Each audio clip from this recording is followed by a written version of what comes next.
안녕하세요. 미국 NEC와 한국 KEC를 비교하는 캔 0입니다. 대규모 메시 접지를 건물 하부에 설치할 때 보조 접지극 2개를 지중해 설치하시죠. 그런데 한 예로 50m 넘는 크기의 메시에서 약 10m 정도 이격해서 보조극 2개를 설치하는 경우가 많습니다. 이 방법으로 정확한 접지 저항 값이 나올까요? 결론부터 말씀드리면 잘못된 시공법일 확률이 아주 높습니다. 즉, 실제보다 낮게 접지 저항 측정될 가능성이 아주 크다는 의미입니다. 왜 이런 일이 발생하는지 오늘 IEEE 기준과 KEC 그리고 61.8% 법칙으로 정확히 설명드리겠습니다. 접지 저항 측정의 본질은 단순히 숫자를 읽는 게 아닙니다.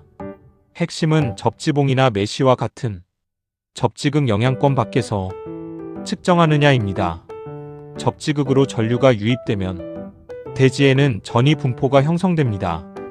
이 전이, 즉 전압을 측정해서 저항으로 환산하는 것이 접지 저항 측정의 원리입니다. 만약 접지극 전이 분포 영향권 안에서 전압을 측정하면 접지 저항 측정을 위한 전이차가 왜곡됩니다.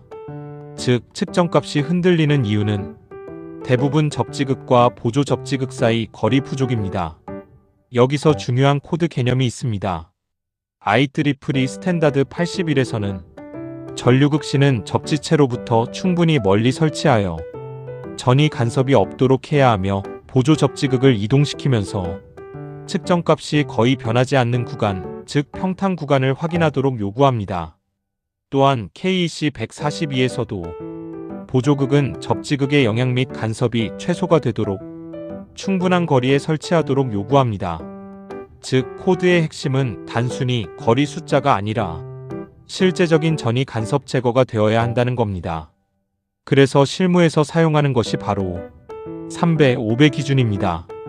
즉, 전이극 P는 접지봉 깊이 또는 메시 대각선 길이의 최소 3배, 전류극신은 같은 기준으로 최소 5배 거리 확보를 요구합니다.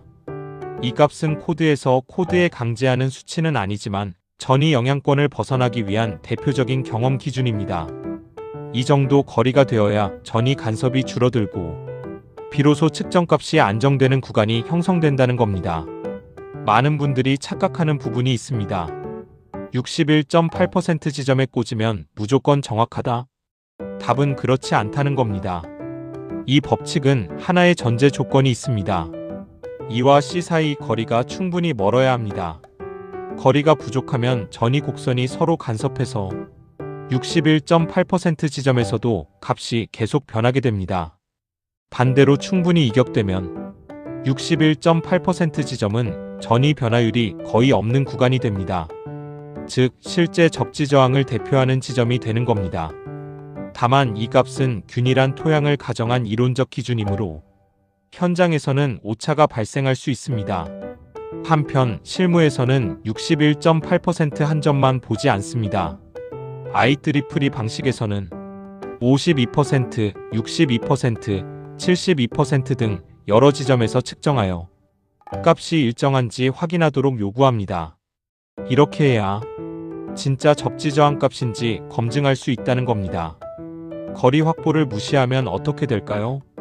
예로 50m 넘는 대규모 메시 접지에서 보조극을 10m와 같이 가까이 두면 전이차가 제대로 형성되지 않습니다. 즉, 저항값이 실제보다 훨씬 낮게 측정됩니다.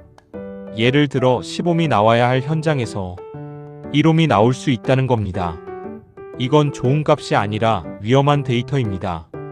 접지 저항 목적인 사고 시 접지 전이 상승을 억제하지 못하고 감전이나 설비 손상으로 이어질 수 있습니다.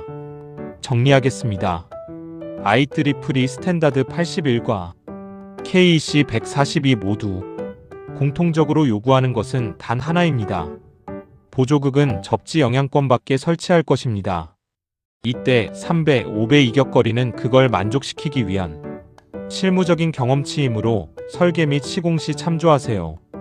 위에 설명드린 접지 저항 측정 원리를 이동식 접지 저항계 측정 시에도 꼭 반영이 필요합니다. 한편 이동식 접지 한계에서 적용하는 보조극 이격거리 10m, 20m를 적용하는 근거도 위에서 설명드린 3배, 5배 원리를 적용한 겁니다. 그래서 접지 저항 측정 방법을 마지막으로 정리하면 3배, 5배를 적용한, 즉 접지봉이나 메쉬에서 보조 접지극을 충분히 이격하고 그 안에서 61.8% 지점을 찾되 반드시 다점 측정으로 검증하는 하는 겁니다. 이것이 실무 엔지니어의 기본이자 책임입니다. 현장의 안전은 절대 타협할 수 없습니다. 도움이 되셨다면 구독과 좋아요 부탁드립니다. 지금까지 NEC와 KEC를 비교하는 캔 영이었습니다. 감사합니다.